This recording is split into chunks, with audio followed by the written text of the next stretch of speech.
سب سے پہلے تو آپ بتائیں کہ آپ نے شاعری کب شروع کی؟ پورا ایک مکتب بن گیا شاعری کا. ٹی وی کیسے آنا ہوا؟ پی ٹی وی میں ایز اے اسکرپٹ؟ ان سے جب وہ آئے تو میں پھر ان سے انٹروڈیوس کرایا. پھر سودائی صاحب اور افضل مینگل صاحب اسکرپٹ دیکھتے ہیں، اس کے مطابق اگر شاعری کی جائے تو گور صاحب اس میں بہت اچھے ماہر تھے. اب آپ اردو کلام سنائیں گے یا پشتو؟ بظاہر لا تعلق ہے جو مجھ سے، میری باتوں میں وہ شامل بہت ہے.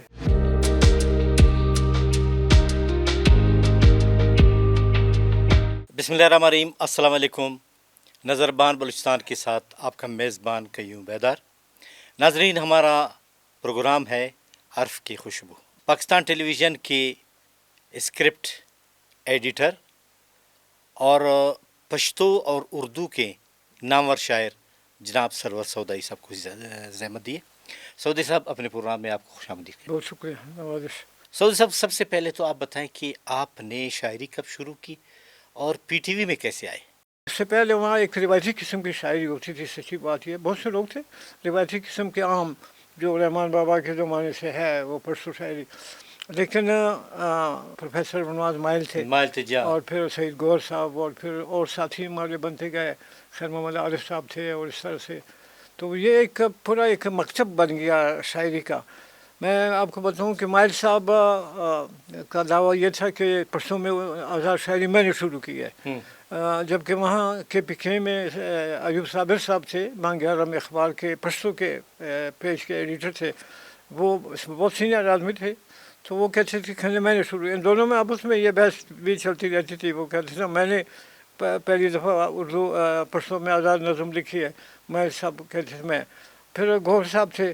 گور صاحب کا تھوڑا سا یہ تھا کہ وہ علمی لحاظ سے بڑے ساؤنڈ آدمی تھے. آغا صادق صاحب، پروفیسر آغا صادق جو یہاں کے بلوچستان کے بہت سینئر استاد تھے اور بڑے مشہور شاعر بھی تھے اور عروض کے بہت ماہر تھے. تو وہ وہاں پرنسپل تھے. تو گور صاحب چونکہ وہاں کالج میں ملازم بھی تھے اس زمانے میں، لولائی کالج میں، تو انہوں نے اس سے بڑا اکتساب کیا عروض کے حوالے سے. تو پھر یہ جو شاعری کا ایک باقاعدہ سلسلہ شروع ہوا اس کا ٹیکنیکلی ساؤنڈ ہونے کا نا. ویسے تو ہر آدمی ایک مصرع کوئی چیز بنا لیتا ہے، لیکن جو شاعری کے قواعد ہیں، ضوابط ہیں، اس کے مطابق اگر شاعری کی جائے تو گور صاحب اس میں بہت اچھے ماہر تھے. پھر ان کی وجہ سے ایک پورا گروپ بنا. میں اس میں شامل ہوا، عمر گل عسکر شامل ہوا، بریالی صاحب ہیں، عبدالکریم بریالی صاحب وہ شامل ہوئے. اور آخری لوگوں میں خیر محمد عارف صاحب تھے. وہ بھی اس وقت لولائی میں تھے، بعد میں یہاں پرسوں اکیڈمی کے. تو یہ پھر گور صاحب کے یہاں کوئٹہ آنے کے بعد یا میل آنے کے بعد پھر عارف صاحب نے اس سلسلے کو تھوڑا سا آگے بڑھایا. اس میں رازق فہیم ہے اور وہ عارف تبسم ہے اور اس طرح سے قاری جمال الدین ہے اور سر بہت سے. یہ شاعری بس ایک آپ یہ سمجھے کہ ایک اندر کی ایک چیز ہوتی ہے. جیسے تیتر والا جو ہے نا، تیتر لڑانے والا، اس کو پتہ ہوتا ہے کہ کہاں کہاں تیتر لڑائے جاتے ہیں، مرغیاں لڑانے والا. اس طرح سے ادب کے بعد پھر خود تلاش کرتا ہے. کوئٹہ کب آنا ہوا اور پھر یہاں پہ جو آپ نے ادبی ایک ماحول شروع کیا اور پھر پی ٹی وی میں آ گئے؟ اس وقت جو پی ایچ ڈی کا ادارہ تھا، وہ جو ارس چھاپتا تھا، ارس بلوچی بھی تھا، ارس پشتو بھی تھا.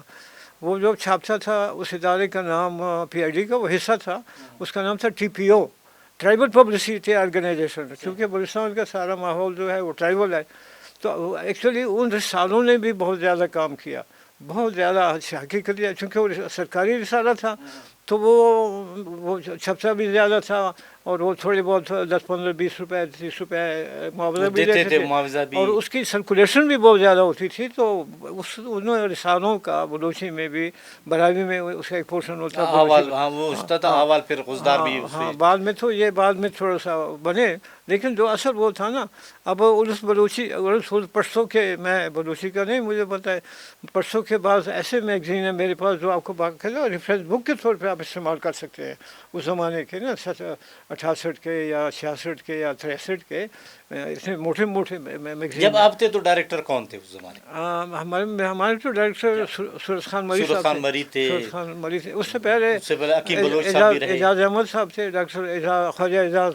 फिर वो चले गए तो वो मरी साहब थे आखिर तक उसमें, तो वो और उर्स बलोची के साथ बड़े बड़े सीनियर लोग, अमान साहब थे, हकीम बलोच साहब थे, ये इतने बड़े बड़े असीर लोग। अब्दुल कादिर शावानी साहब थे, हाँ, अब्दुल कादिर शावानी तो हमारे ज़माने में थे। आपके ज़माने में हाँ, थे। बड़ा मेहनती किस्म का आदमी था और बहुत अच्छा, बहुत नफीस आदमी था। परसों में अच्छा फारूक शाह इस्माइल जी था, फिर उसे लोग आते रहे, 2-4 रिसाले मैंने भी वो किए थे, एडिट किए थे जब ये लोग चले गए थे, लेकिन रिसालों का बड़ा वो था। तो उस वक्त TPA के नाम से बार्डर में, बाद में ये बार्डर पब्लिसिटी के नाम से ये बने। टीवी कैसे आना हुआ? पीटीवी में एज ए स्क्रिप्ट हाँ, टीवी का एडिटर? जब यहाँ PTV बना तो इनको स्क्रिप्ट के लिए भी एक आदमी की ज़रूरत थी। तो ये धर्मोद काशी साहब थे और भी दो से, मैं चूँकि रेडियो में तो प्रोग्राम रेगुलर मैं कर रहा था, आगा मोहम्मद काशी के प्रोग्राम थे या कुदूस दुरानी साहब के थे, तो धर्मोद काशी साहब ने मुझे फिर थोड़ा सा इंट्रोड्यूस करवाया। डायरेक्टर थे आगा नासिर साहब, उनसे जब वो आए तो मैं फिर उनसे इंट्रोड्यूस कराया। फिर चूँकि मैं वहाँ ऑलरेडी थोड़ा सा सीनियर पोस्ट पे काम कर रहा था, assistant research officer border publicity organization में, तो इन्होंने मुझे फिर एज ए स्क्रिप्ट प्रोड्यूसर लिया टीवी में। वो इब्तिदा उस वक्त स्क्रिप्ट सेक्शन नहीं था, टीवी में स्क्रिप्ट सेक्शन एक पूरा होता है जिसमें तमाम लैंग्वेजेस के जो स्क्रिप्ट आते हैं वो देखते हैं। तो मैं पहला आदमी था, मैंने स्क्रिप्ट सेक्शन शुरू किया, फिर मेरे साथ अब्दुल महंगल भी आ गए, फिर बाद में अब्दुल रज़ाक नादिर साहब भी थे, वो बलूची के लिए आए थे। तो हमारा ये एक पूरा सेक्शन होता है टीवी में जो स्क्रिप्ट देखता है, उसका स्क्रूटनाइज करता है, उसका अरेंज करता है, लिखवाता है, लोगों से कांटेक्ट करवाता है, इस तरह से। मैं तो खैर बाद में फिर मैंने 77 में 1977 में मैंने टीवी ज्वाइन किया। टीवी तो 1974 में आ गया था, लेकिन मैंने 1977 में ज्वाइन किया था, उससे पहले स्क्रिप्ट सेक्शन नहीं था। लेकिन आपसे गिला भी करते थे, आपसे और अफजल मेंगल साहब से, कि ख़ासकर हमारे राइटर, कि जब सौदाई साहब और अफजल मेंगल साहब स्क्रिप्ट देखते हैं तो ज़्यादा ऑब्जेक्शन लगाते हैं कि ये चीज़ होनी चाहिए, ये चीज़ नहीं होनी चाहिए। इसकी क्या वजह थी? नहीं, वजह तो देखें ना, एक तो वह है कि आपने उसको टेक्निकली देखना है। अच्छा, टेक्निकली के लिए फिर हमें प्रोड्यूसर का जो था वो उसको देखता था कि ये चीज़ पॉसिबल है उसको प्रोड्यूस करना, इस पे थ्रू कैमरा वो करना मुमकिन है या नहीं है। हम तो ख़ास तौर पे उसकी थोड़ी सी पॉलिसी देखते थे।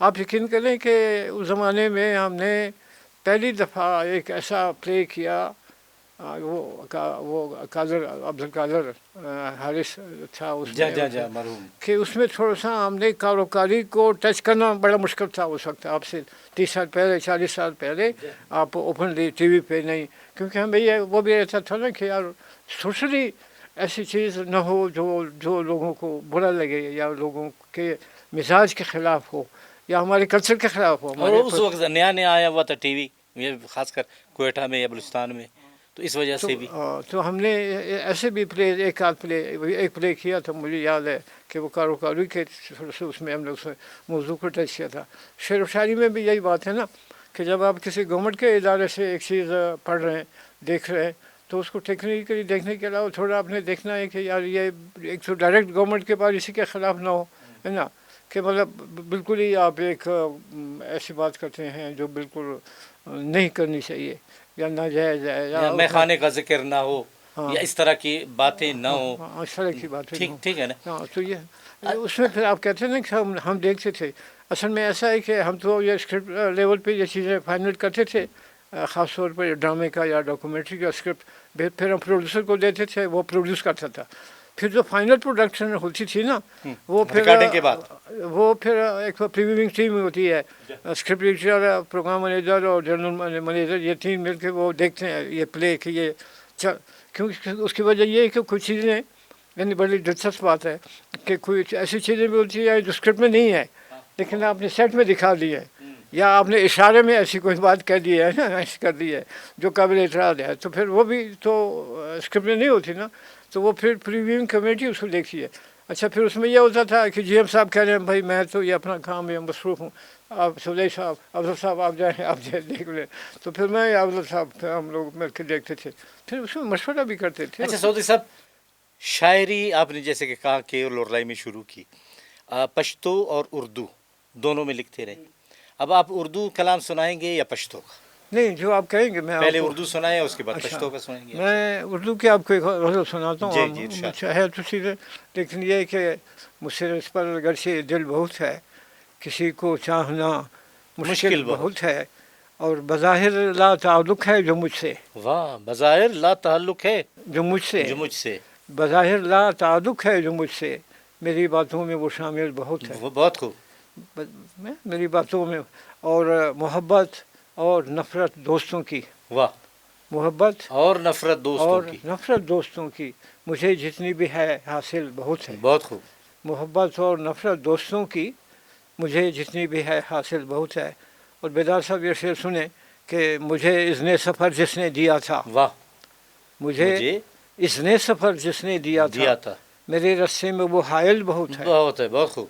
मुझे इज़्ने सफ़र जिसने दिया था, मेरे रस्से में वो हायल बहुत बहुत है।